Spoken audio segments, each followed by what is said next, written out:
Hello and welcome to another Star Wars video here on this channel, and today we're going to be reviewing one of the new books that just came out on September 1st, and this one is Phasma, written by Delilah S. Dawson. But before I get into the review, I have to say this is a spoiler review, so consider yourselves warned on all things spoilers for this book. I'm not going to try to get into everything, but there will be some spoilers.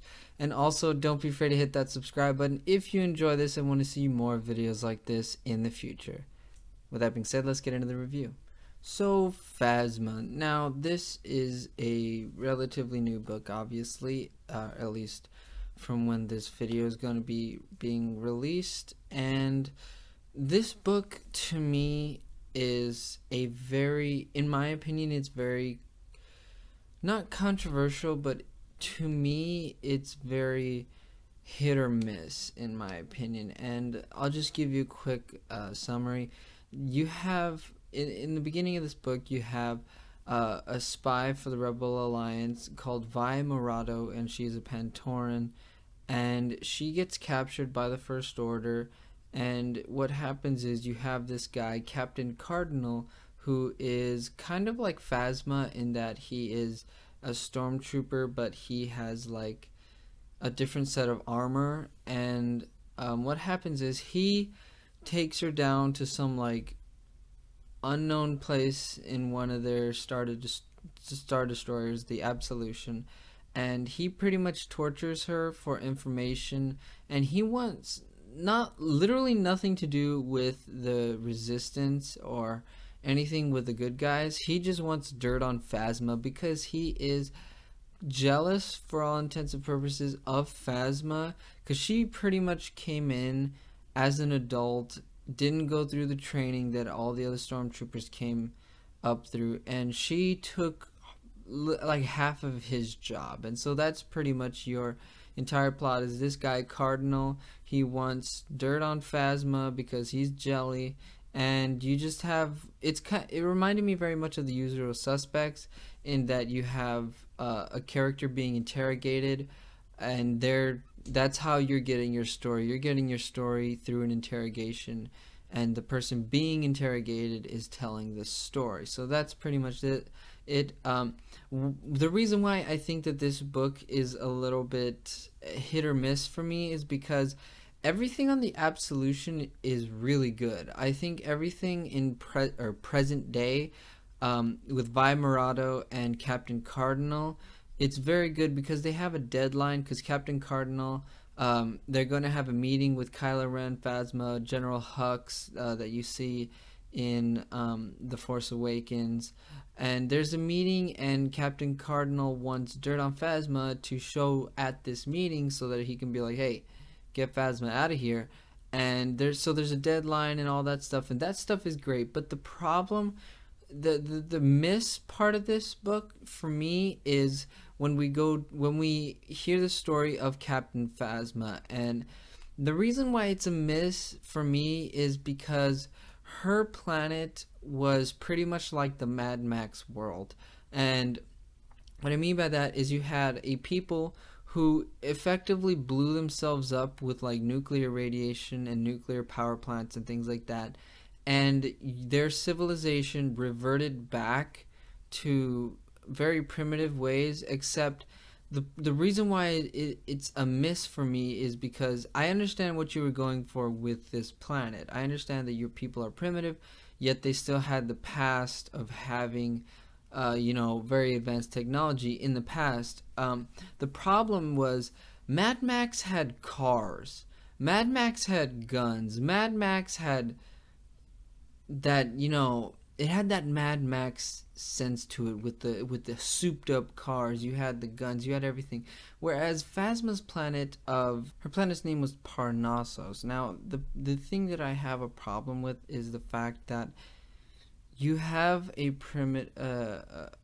people that have reverted back to their primitive state with like knives, axes, clubs, things like that. But the problem is there aren't things to get your story moving. And I felt, honestly, I think that Phasma suffers from the Boba Fett syndrome, which is that you have this character that looks really cool and that feels like a really awesome character, and but the thing is, you like them because you don't know who they are, where they came from, what they did to get there. You like them because they have that aura of mystery around them. And honestly, I can honestly say that reading this book, going through it, I didn't care about what Phasma was going through. I honestly didn't care about where Phasma came from. I didn't care what she had to do to get on in the First Order. I found myself just wanting to get back to Vi Morado and Captain Cardinal back on the Absolution, because those were the best parts in my opinion. I don't need for you to take the mask off. I like Phasma and Boba Fett are characters that I don't need to see. I don't need to watch them grow up. I don't need to see them cry their eyes out when something bad happens. Those are characters that just need to have that aura of mystery around them. It's honestly another thing that, you know, is Anakin too. You have Darth Vader, who's very mysterious. You have some of your backstory in all the original trilogy. You only get bits of his backstory, but yet when they went back to flesh it out, it seems like the character that you saw in the prequels was not the same character that you saw in the original trilogy, and it made it feel weird to see these two different characters that were called the same thing, or that were the same person. And that's what I think that Phasma and this book suffers from, is that I feel like this was a Journey to the Last Jedi book, and it honestly to me doesn't feel like this book has a lot to do with anything that's going to happen in The Last Jedi. It really didn't have anything to do with what happened in The Force Awakens either. So let's talk a little bit about spoilers on the book. You have Vi Morado, who's telling the story, and we pretty much find out that Captain Phasma is a survivalist above everything else. She will do everything in her power and in her capability, and anything necessary, and even some things, she will do anything possible to survive. And I get that. This book really hammers that home to you, and I think I honestly think that it is because we give or fans of Star Wars give The Force Awakens a little bit of criticism that Phasma just put the shields down on the Death Star so quickly.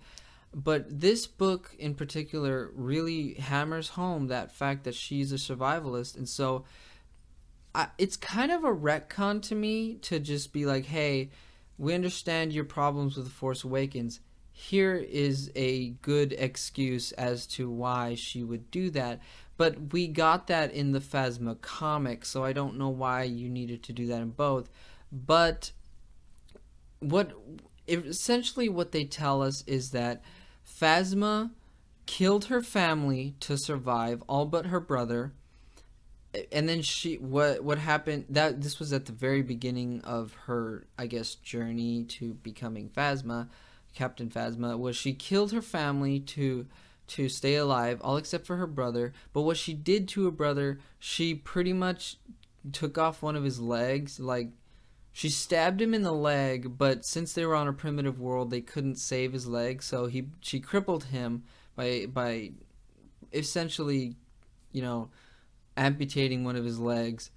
And then she just leaves her entire clan of people to go help out Brendol Hux, which is, in The Force Awakens, you have Armitage Hux, which is the younger Hux. She actually helped out Brendol Hux, which is Hux from The Force Awakens, his father. So she leaves all of her people to go help out Brendol Hux because she wants to get off world.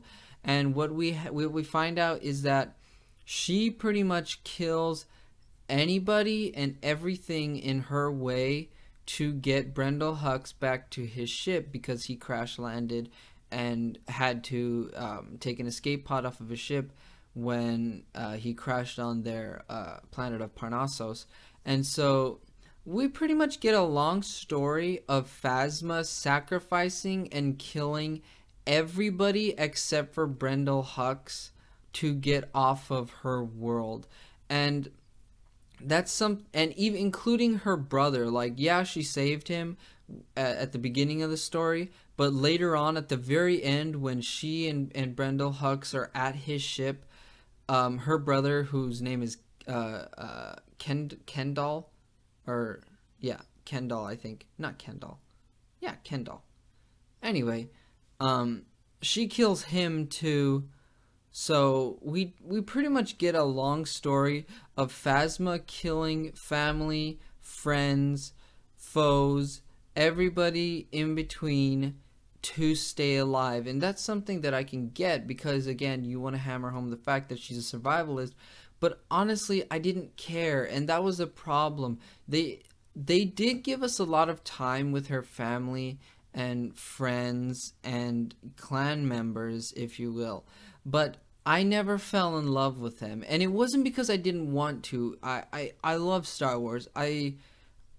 It's, you know, live and breathe Star Wars, but it was just something where I honestly didn't have a connection to any of the characters, including Phasma, and including, you know, the only ones I did care about were Vi Morado and Captain Cardinal, and they weren't in the book for very long. And I think that's what is the major miss, is that you could have done something that had to do more with the journey to the Last Jedi, where you have maybe Phasma after The Force Awakens rather than her origin story. Because if you take that mask off, in my opinion, it makes them as a character less cool, because you're taking away the mystery. You're taking away the very thing that we enjoy about characters like Phasma and Boba Fett, is the fact that they're very mysterious, and sometimes keeping that mystery intact is the best possible thing for you.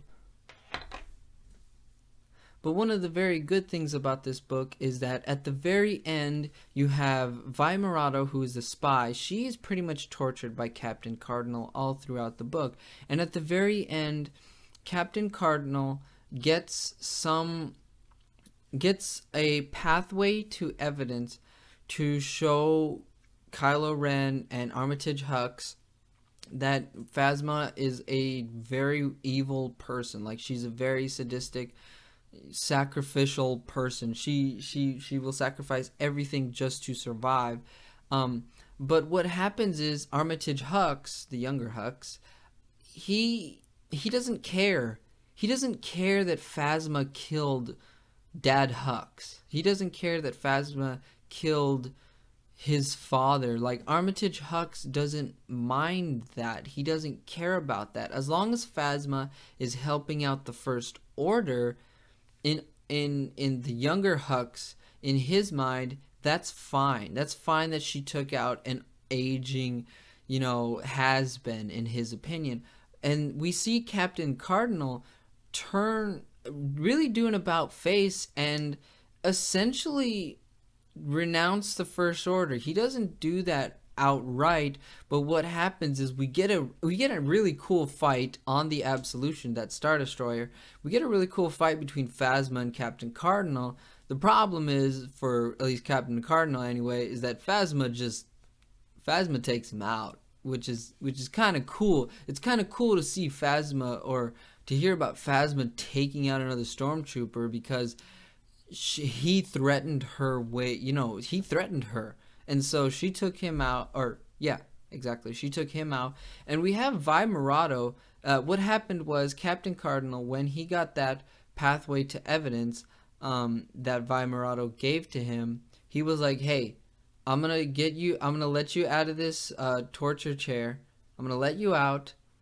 Stay in the room, count to 1,000, and then try to get off this ship. That's all I'm going to do for you. I'm not going to give you a ship. I'm not going to help you out in any other way. I'm just going to let you out of the chair, and you get it from there. And what happens is, Phasma stabs Captain Cardinal, and we find Vi Murado in stormtrooper armor. She comes and she takes Captain Cardinal out of there. And so it ends on a high note, in that you have a spy for the Resistance, Vi Murado, and you have Captain Cardinal, and it seems like Captain Cardinal's gonna live. You know, Star Wars has amazing medical and, you know, capabilities, so it seems like Captain Cardinal's gonna live. So maybe there's a lot of speculation involved with what I think about this book, and I feel like they're setting up that Phasma will betray the First Order down the line if she survives long enough, because she will realize that the Resistance is the stronger clan, or the stronger side in the war. And so I feel like that's what they're setting up with that.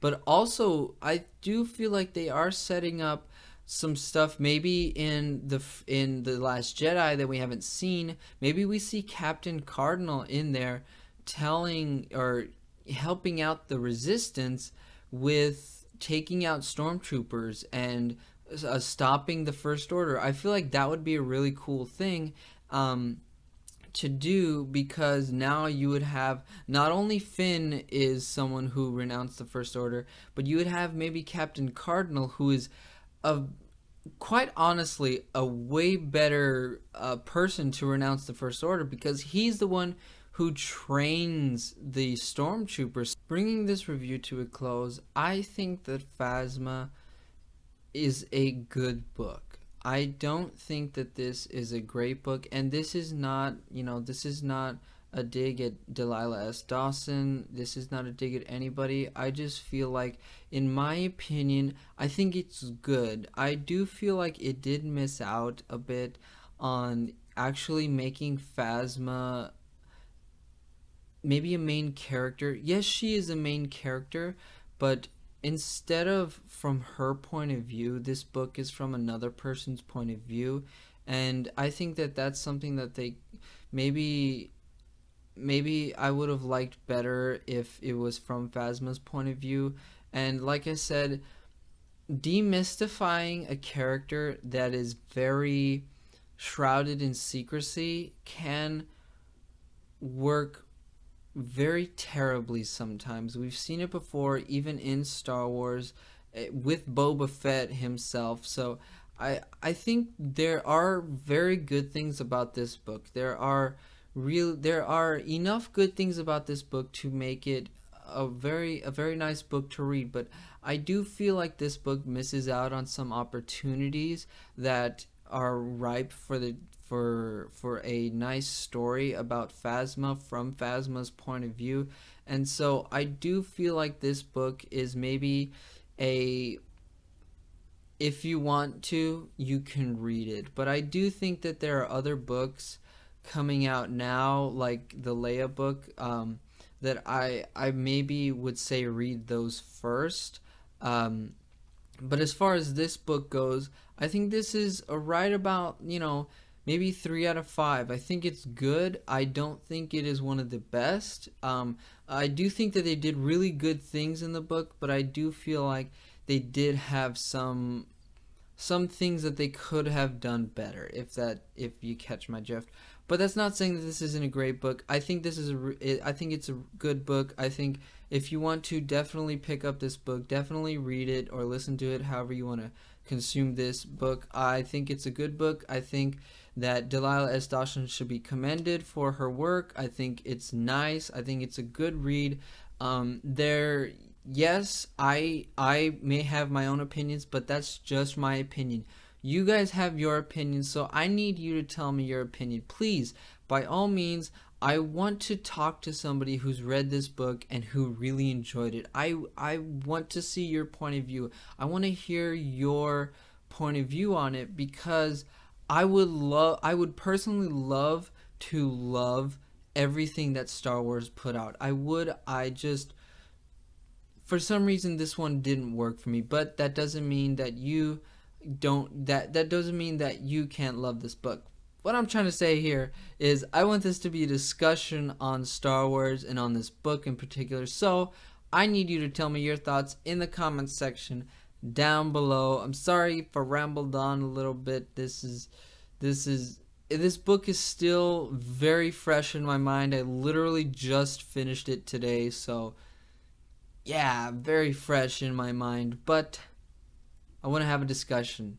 Don't let this be a monologue. Don't let this be a video with no comments in the comment section below, because Star Wars is a community and I need to talk to other people about it, or else I'm just gonna die here by myself. Well, that got really dark.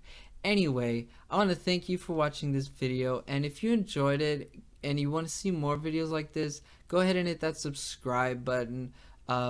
And if you hit the little bell next to the subscribe button, it'll notify you every time I put up a new video. And be on the lookout, probably not this next Sunday, but 2 Sundays from now. So yeah, 2 Sundays from now, I'll probably be doing my review of Leia, Princess of Alderaan. I just got it today, and so yeah, be on the lookout for that video coming up in about a couple weeks. So thank you again for watching this video, and I don't know, may the force be with you, I guess.